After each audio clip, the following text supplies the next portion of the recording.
The eyes of the world today are turned on various strips of earth where the seeds of another war are already planted and growing. These are the places that are most often in the headlines, in the thoughts and on the tongues of people throughout the world. But there is a broad stretch of land here in the United States which is as important to the world and what will happen to it as any of these places or all of them. Here are planted no seeds of war, but seeds of peace, living golden seeds you can hold in your hand and plant in the earth. Its people can do much to relieve the hunger of the world and forestall the anarchy and war that generally accompany hunger. This stretch of land is the Corn Belt.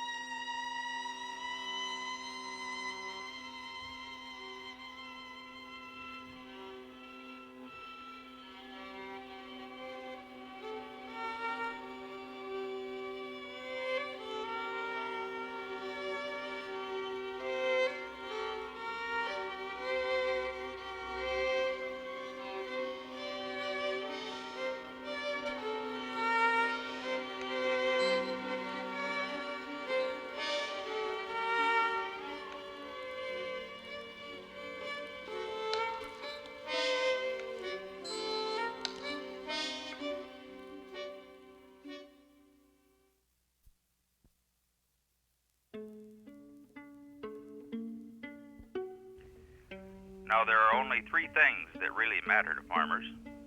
No, he never discussed his business. The first thing is weather. At that time, it's a very divided. The second thing is markets. Women did the housework and the kids and all that, and the men had the business thing, and the two didn't really interact.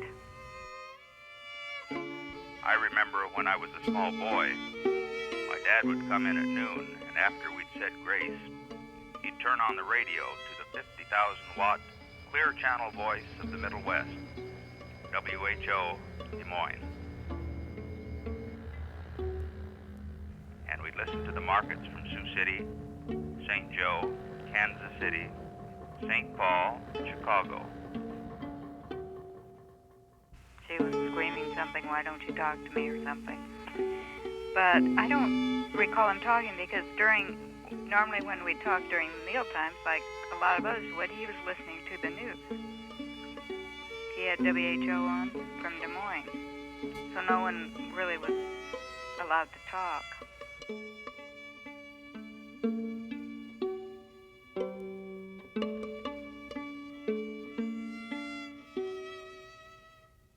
Brought to you by your friendly Nutrina feed dealer. Feed your hogs Nutrina.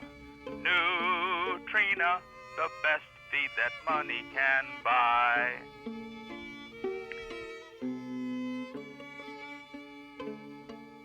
And then the evening meal, he just had his egg and stuff. I don't recall much conversation.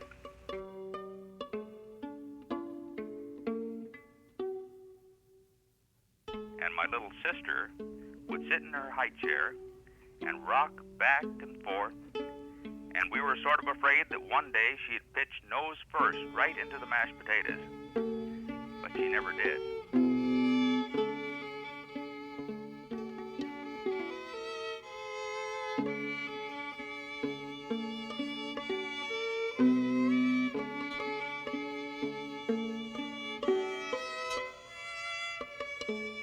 Would you say he was closer to corn than his family? Oh, definitely. That was his whole life. The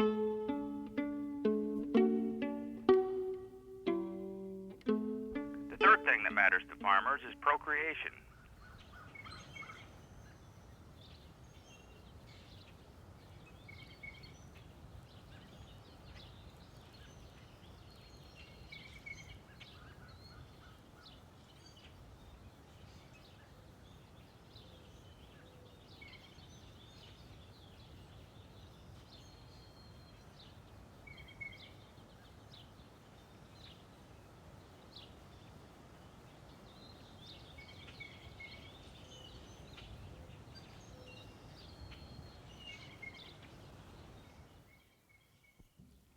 it was the most evolutionary development that had occurred in corn culture since the prehistoric days of its discovery as a crop.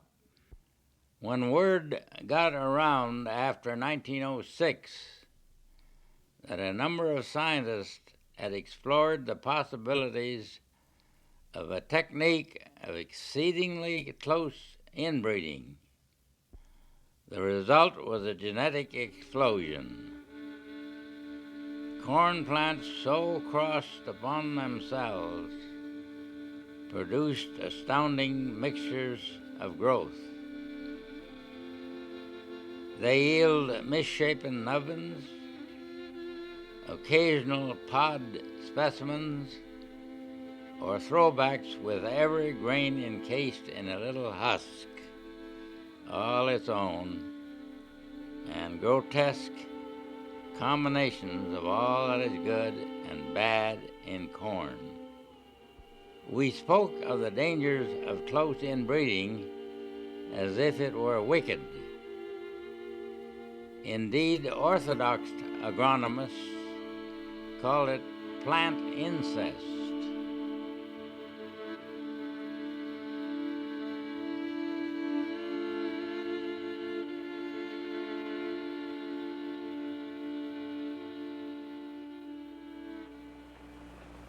Say, what are you doing there with your TV set?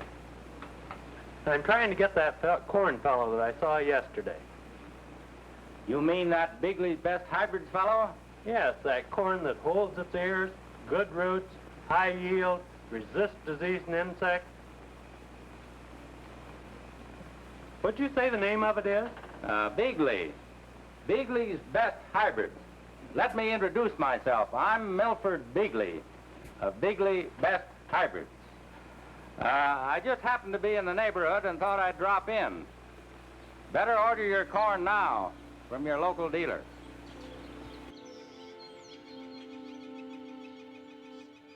I remember when we would go over to his older brother Eldred's for Thanksgiving or another holiday, and he and Eldred would sit in the living room together, and one of them would say something and the other one would answer, and then there would be 5 or 10 minutes of silence, and then one of them would say something and the other one would answer, and his other brothers were very laconic as well. I can remember one business trip to Des Moines, and one of his salesmen called from Ames, and I answered the telephone, and he wanted to know where Dad was, and I said, well, Dad's in Des Moines. And since Des Moines is not very far from where the salesman lives, he says, well, what's he doing in Des Moines? And I said, we don't know what Dad does when he goes to Des Moines. And that's about the way it was. We don't know what Dad does. He was very busy with his profession and his work, and he didn't really talk about it very much.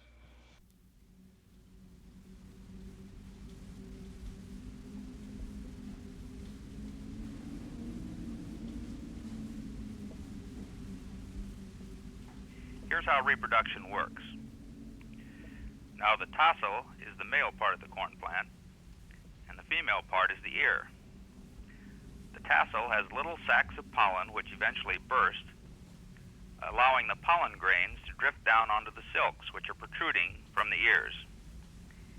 Each pollen grain travels down an individual silk and fertilizes an ovary which develops into a kernel.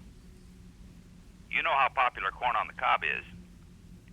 Yet most people are amazed to learn that what they're really chewing is a mouthful of ripened ovaries.